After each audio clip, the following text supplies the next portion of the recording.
কম্ফর্টের গন্ধ হয়ে গেছে, পুরো সেন্ট, পুরো শুকিয়ে গেছে। দেখো দেখো শুকিয়ে গেছে পুরো সেন্ট। এ বাবা, উনি তো এখানে ইয়ে করছে,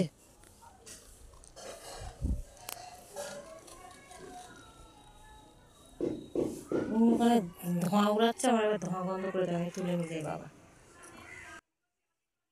ঠিক আমি টাইম মতো পৌঁছে গেছি না, ওই ধোঁয়া ছাদে চলে আসে আর জিনিস গন্ধ হয়ে যায়। দেখো এখন বললে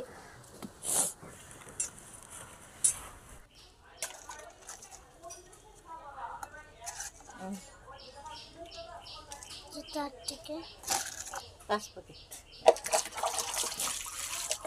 জানা হয়ে গেছিল।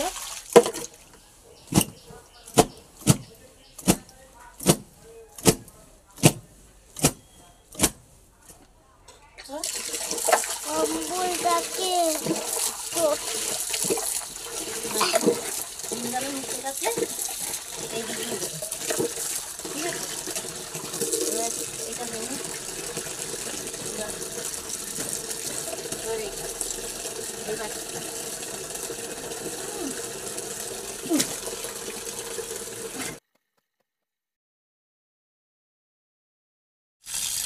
ধুয়ে নিয়ে আরেকবার যখন ধোবো আবার দেখো আমি খাদ্য ফোন দেখছি তো ফোনটা হচ্ছে যে ধোয়া টিপস। বন্ধুরা 5 টাকা দামের 4 থেকে 5টা ইজি হলে খুব সহজে তুমি কম্বল ভিজাতে পারবে। ভিজিয়ে 10-15 মিনিট তুমি নাড়বে চাড়বে, তারপরে ধুয়ে দাও, খুব ইজিভাবে তোমার কম্বল ক্লিন হয়ে যাবে।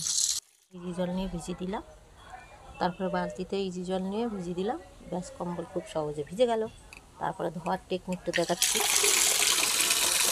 আগে একবার কেচে জল দিয়ে ধুয়ে নিলাম, তারপরে গামলা করে দেখো ধুয়ে নিচ্ছি। দুবার ধোয়া হয়ে গেছে, জল পরিষ্কার বেরোচ্ছে।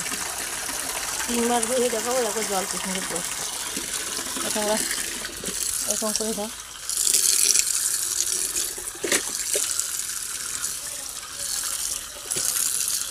মাথা করে দিতে হবে। ঠিক আছে, তাহলে তুমি কোনা কোনটা মাথা কোনটা বোঝা বড় মুশকিল।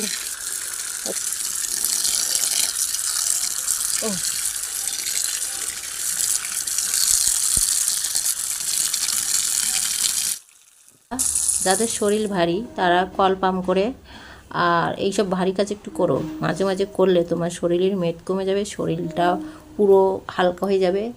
শরীরটাকে একটু তো ভারীটা কমানোর দরকার আছে। পড়ে যাচ্ছে দেখো, পরিষ্কার জলে মাথাটা ধুয়ে নেবো। ফোন ধরছি তো হচ্ছে না, এক হাত দিয়ে 2 হাত দিয়ে ধুতে হবে। বুঝতেই পারছো বন্ধুরা, কম্বল কাচতে গিয়ে আমার অবস্থা 3 অবস্থা হয়ে যাচ্ছে। এটা ধোয়া হয়ে গেছে, এবার এটা ধুয়ে এরকম করে ধুয়ে 2 হাতে ধুয়ে এরপরে রাখবো, জল সরে যাবে, তারপর কমফোর্ট জল এরপরে দিয়ে দেবে। বুঝেছো বন্ধুরা, অনেকে জিমে যান, জিমের থেকে নিজের সংসারের কাজ করো, দেখবে খুব সহজে তুমি ইজি হয়ে যাবে। দেখবে নিজের শরীরটা যদি মোটা হয়ে যাবে, কাজ করতে ভালো লাগে না, কিন্তু তোমার শরীর যদি ঠিক থাকে খুব সহজে তুমি এসব কাজ করে নিতে পারবে। আর খুব সকালের দিকে কাজটা যদি করো খুব সহজে তোমার কম্বল শুকিয়ে যাবে একদিনেই। দুদিনই শুকাবে, কম্বল না দিলে তো আজকে জল না, জল দেখো কত পরিষ্কার দেয়। বন্ধুরা অ্যাট ফার্স্ট ভিজালাম, তারপরে দেখলে তো নিজে মানে মেঝেতে কেচে কেচে নিলাম, মগে করে জল দিলাম, তারপরে গামলায় করে একবার ধুলাম। এটা হলো তারপরে গামলায় একবার ধুয়ে ফেললাম, 2বার ধুলাম গামলায় দেখো। আর এইটা বালতিতে করে জল দিচ্ছি, যদি একটু থাকে তুমি এটা টুলের পরে বা চেয়ারের পরেও রেখে ধুতে পারো এটা, বুঝেছো। দেখো লাস্ট ফিনিশিং এরকম করে ক্লিন করে নেবে। এবার তারপরে ধোয়ার পরে দেখো গামলার জল কিন্তু পরিষ্কারই আছে। এবার আমার মনে হচ্ছে যদি একটু নোংরা থাকে এরপরে জলটা দিলে, এবার তুলে পুড়ে দিলে তোমার সব নোংরা জল সরে যাচ্ছে, হয়ে গেল।